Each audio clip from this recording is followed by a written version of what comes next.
सर्वमंगलमंगल्ये शिवे सर्वार्थसाधिके शरणे त्र्यंबिके गौरी नारायण नमस्ते। ओम जयंती मंगला काली भद्रकाली कपालिनी दुर्गा क्षमा शिवा धात्री स्वाहा स्वाधा नमस्ते। इस प्रकार से दुर्गा पाठ का हम लोग 7वें अध्याय का आज प्रारंभ करेंगे और कोशिश करते हैं कि इसमें 27 ही श्लोक है। पूरा पहले संस्कृत में पढ़ देंगे, फिर उसका हिंदी अनुवाद करेंगे। और मेरा नाम राम नरेश झा है और मेरे चैनल का नाम जय हिंद जय भारत है। अपने सत्य सनातन के लिए समर्पित है और आप लोग भी कहीं न कहीं समर्पित होइए अपने राष्ट्र के लिए, अपने समाज के लिए, अपने धर्म के लिए, सत्य सनातन के लिए, क्योंकि धर्म एक था, एक है और एक ही रहेगा। और इसमें हम लोग बहुत भाग्यशाली हैं कि हम लोगों को भारत जैसे देश में जन्म हुआ है, जन्म ही नहीं हुआ है, और साथ साथ आपको सत्य सनातन में जन्म हुआ। ये बहुत बड़ी उपलब्धि है। हमारे बहुत सारे पुण्य अर्जन जब होते हैं तब अगर देखा जाए तो विश्व का स्वर्ग भारत ही है, क्योंकि जहाँ सत्य सनातन के लोग निवास करते हैं और यहाँ देवभूमि है, देवताओं ने यहाँ निवास करने के लिए, यही हम लोग उपलब्धि है कि देवताओं की भूमि में मेरा जन्म हुआ है। तो हम लोग भी कुछ न कुछ देवताओं का ध्यान करें और उनके साथ रहें। कोई भी काम करिए, कोई बात नहीं, लेकिन भगवान के साथ 24 आवर है, ऐसा प्रयास करें। भगवान तो माया का नगरी बना के ही रखते हैं ताकि हम लोग भगवान के साथ नहीं आ सके। बहुत सारा ब्रेकर रखते हैं, उस ब्रेकर को हम लोग धीरे धीरे करके भगवान से प्रेम करते हुए, भक्ति करते हुए उस ब्रेकर को तोड़ सकते हैं और भगवान के कृपा पात्र बन सकते हैं। माँ दुर्गा का आशीर्वाद हम लोगों को तो मिलता ही है। जीवन तभी है जब माँ दुर्गा का आशीर्वाद है। फिर शुरू करते हैं। सप्तमोऽध्याय चंड और मुंड का बध ध्यानम। ओम ध्यायेयं रत्नपीठे सुकल कल पाठितं शृण्वति श्याम लांगी नस्ते कांडधिकं सरोजे शशि सकलधरा वल्लके वादयन्तीं आहाराधुमालां नियमित बिलसच्चोलिकां रक्तवस्त्रां मातंगी सांगपात्रां मधुरमधुमदां चित्र ओधभासी भालाम्। ओम ऋषिवाच अज्ञाप्ता ततो दैत्येश्च मुंड पुरोगमा चतुरंगबलोपेतां ययोरभ्योद्यातायुधा दृश्यते ततो देवी मे संध्वासा व्यवस्थितां सिंहस्थो शैलेन्द्र श्रृंगे महति कांचने ते दृष्ट्वा त्वां समादा तोमोद्यमं चक्रोद्यता आकृष्ट चापासी धरास्थास्ते तत्समीपगा ततः कोपं चकारोच्चेरिम्बिका तान् रीनं प्रति कोपेन चास्याबदनं अमसीरुवर्णं भो तदा भ्रेकोटे लातक्ष्या ललाटफलकाधुद्रुतं काले करालबदनां विनश्य क्रान्ता दिपासिनी विचित्रखण्डवाङ्गधरा नरमाला विभूषणा द्वीपी चर्म पराई परिधाना शुक्कमासादिभैरवा अतिविस्तारवदना जिह्वाललनभीषणा निमग्ना रक्तनयना नादा पुरेतिङ्गमुखा साविगेना विपता धायन्ति महासुरान् सैन्ये तत्र सुरारीणां भक्ष्यते तद्बलम् पाणिग्राहङ्कुशग्राहे योगघण्टा समानितान् समादायिकहस्तेन मुखे चिक्षेपवर्णान् तथैव योधन्तुर्गे रतङ्गसारथीनां सह निश्चयवक्तिः दशनेश्वर वयन्तेरिति भैरवम् एकं जग्राहकेशेषु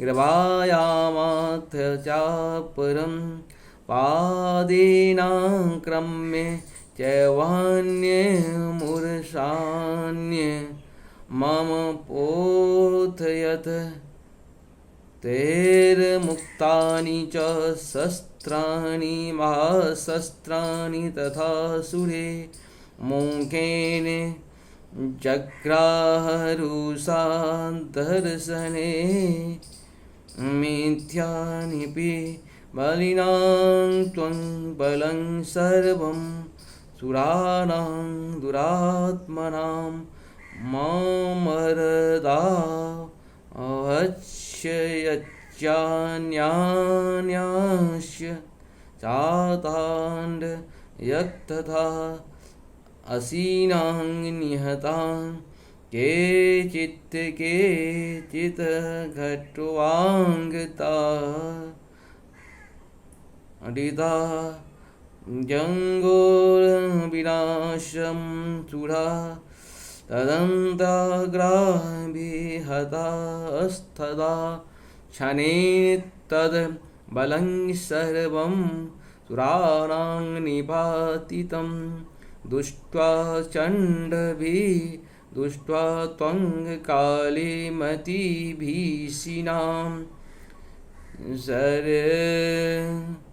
वर्षेर महाभीमेर्भीमाची त्वां महासुरः छादयामांस चक्रेश्च मुण्डश्चित्ते सहस्रश तानि चक्राणि निकानि विषमानानि तन्मुखं बभूर्वातमिङ्गे शोभुनन्दनोदरं ततो जहासातिरुषा भीमं भैरवनादिनी कालिकरालवक्त्रान्त दर्दर्शस दशनोज्ज्वलाम् उत्थेज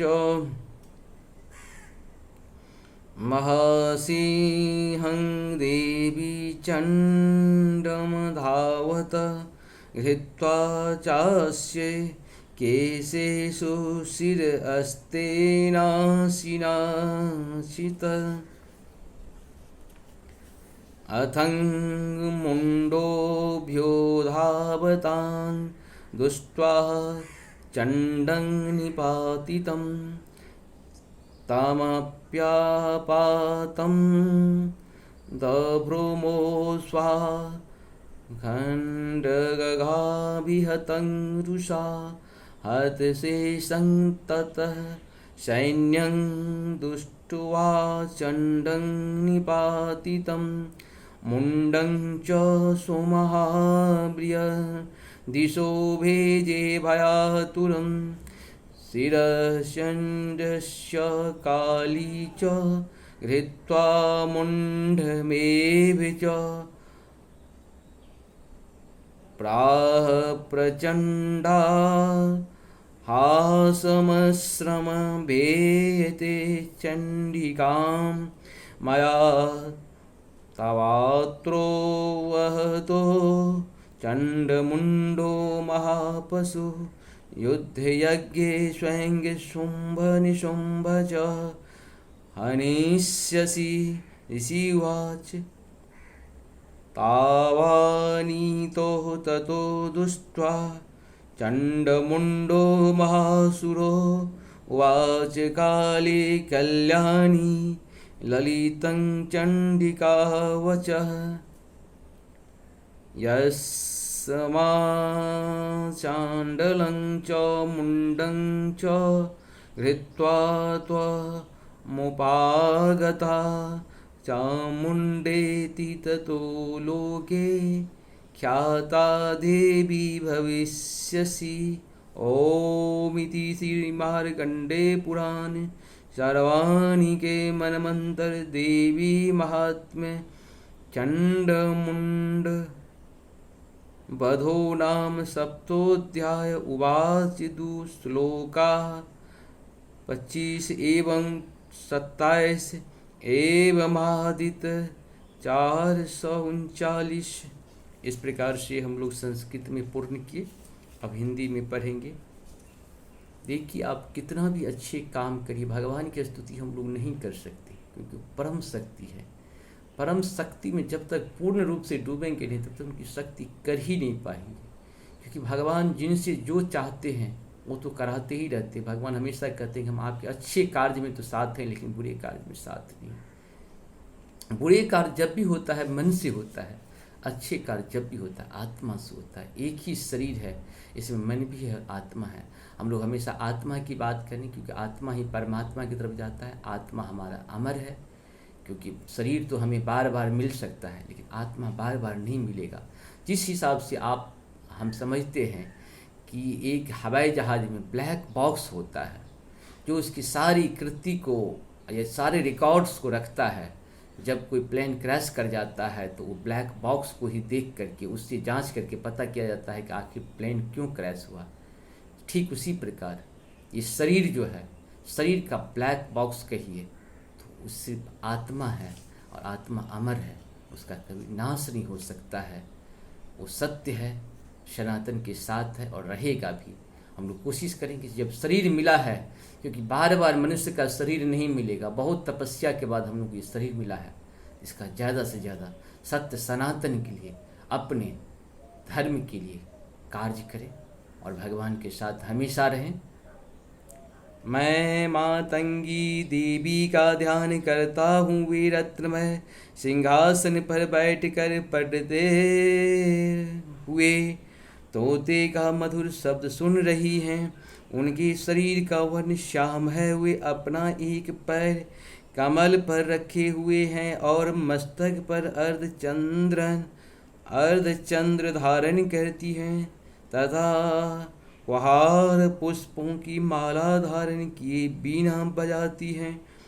उनसे अंग में कसी हुई चोली शोभा पा रही हैं। वे लाल रंग की साड़ी पहने हाथ में शंखमय पात्र लिए हुए हैं। उनके बदन पर मधु का हल्का प्रभाव जान पड़ता है और ललाट में बेदी शोभा दे रही है। ऋषि कहते हैं, तदंतर शुभ की आज्ञा पाकर वे चंडमुंड आदि दैत्य चतुरंगिनी सेना के साथ अस्त्र शस्त्र से सुसज्जित हो चल दिए। पेरे गिरिराज हिमालय के वर्णमय ऊंची शिखर पर पहुंचकर उन्होंने सिंह पर बैठी देवी को देखा। वे मंद मंद मुस्कुरा रहे थे।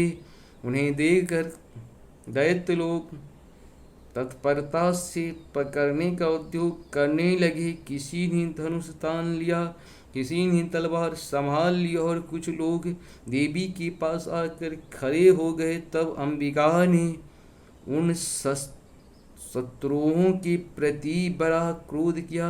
उस समय क्रोध के कारण उनका मुख काला पड़ गया। ललाट में भौहें टेढ़ी हो गई और वहां से तुरंग विकराल मुखी काली प्रकट हुई, जो तलवार और पास लिए हुए थी। वे विभिन्न खंडवांग धारण किए और चीते के चर्म की सारी पहने नर मुंडों का माला से विभूषित थी। उनके शरीर का मांस सूख गया था, केवल हड्डियां ही ढांचा था, जिससे वे अत्यंत भयंकर जान पड़ती थी। उनका मुख बहुत विशाल था, जीभ लपलपाने के कारण वे और भी डरावनी प्रतीत होती थी। उनकी आंखें भीतर की धसी हुई और कुछ लाल थी। वे अपनी भयंकर गर्जना से संपूर्ण दिशाओं को गूंजा रही थी। बड़े बड़े दैत्यों की वध करती हुई वे कालिका देवी बड़े वेग से दैत्यों को उस सेना पर टूट पड़ी और उन सब का भक्षण करने लगी। वे पार्श्वर छौके अंकुशधारी महावतों योद्धाओं और चंड सहित कितने ही हाथियों को एक ही हाथ से पकड़कर मुंह में डाल लेती थी। इसी प्रकार घोड़े, रथ और सारथी के साथ साथ रथी सैनिकों के मुंह में डाल हुए उन्हें बड़े भयानक रूप से चबा डालती थी। किसी की बाल पकड़ लेती, किसी का गला दबा देती, किसी को पैरों से कुचल डालती और किसी को छाती के धक्के से गिराकर मार डालती। वे असुरों के छोड़े हुए बड़े बड़े अस्त्र शस्त्र मुंह में पकड़ लेती और रोष से भरकर उनके दांतों से पिस डालती। कालिनी बलवान एवं दुरात्म दैत्यों की यह सारी सेना रौंद डाली, खा डाली और कितनी को मार भगाया। कोई तलवार घाट उतार गए, कोई खंडवांग से पीटे गए और कितने ही असुर दांतों के अग्रभाग से कुचले जाकर मृत्यु को प्राप्त हुए। इस प्रकार देवी ने असुरों की उस सारी सेना को क्षण भर में मार गिराया। यह देख चंड अन्य अत्यंत भयानक काली देवी की ओर देखा तथा महादैत्य मुंड ने भी अत्यंत भयंकर बाणों की वर्षा से तथा हजारों बार चलाए हुए चक्रों से उन भयानक नेत्रों वाली देवी को आच्छादित कर दिया। वे अनेकों चक्र देवी के मुख से समाते हुए ऐसे जान परे मानो सूर्य के बहुतेरे मंडल बादलों के उदर में प्रवेश कर रहे हैं। तब भयंकर गर्जना करने वाली काली ने अत्यंत रोष से भरकर विकट अट्टहास किया। उस समय उनके विकराल बदन के भीतर कठिनता से देखी जा सकने वाले दांतों की प्रभाव से वे अत्यंत उज्ज्वल दिखाई देती थी। देवी ने बहुत बड़ी तलवार हाथ में ले हंग का उच्चारण करके चंड पर धावा किया और उसके केश पकड़कर उसी तलवार से उसका मस्तक काट डाला। चंड को मारा गया देखकर मुंड भी देवी की ओर दौड़ा। तब देवी ने रोष से भरकर उसे भी तलवार से घायल करके धरती पर सुला दिया। महाकर्मी चंड और मुंड को मारा गया देख मरने से बचे हुए बाकी सेना भय से व्याकुल हो चारों ओर भाग गया। तदंतर काली ने चंड और मुंड का मस्तक हाथों में ले चंडिका के पास जाकर प्रचंड अट्टहास करते हुए कहा, देवी मैंने चंड और मुंड नामक इन दोनों महापशुओं को तुम्हें भेंट किया है। अब युद्ध यज्ञ में तुम शुभ और निशुंभ का स्वयं ही वध करना। ऋषि कहते हैं, वहाँ लाए हुए उन चंड मुंड नामक महादैत्य को देखकर कल्याणमयी चंडी ने काली से मधुर वाणी से कहा, देवी तुम चंड और मुंड को लेकर मेरे पास आई हो, इसीलिए संसार में चामुंडा के नाम से तुम्हारा ख्याति होगी।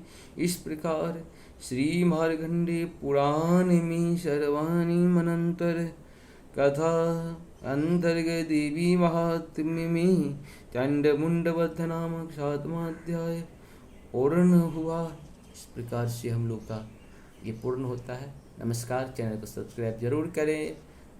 अगर आपकी इच्छा हो तो गुरु दक्षिणा भी दे सकते हैं, प्लस सब्सक्राइब करें और अपने सत्य सनातन के प्रचार में सहयोग करें। जय हिंद, जय भारत।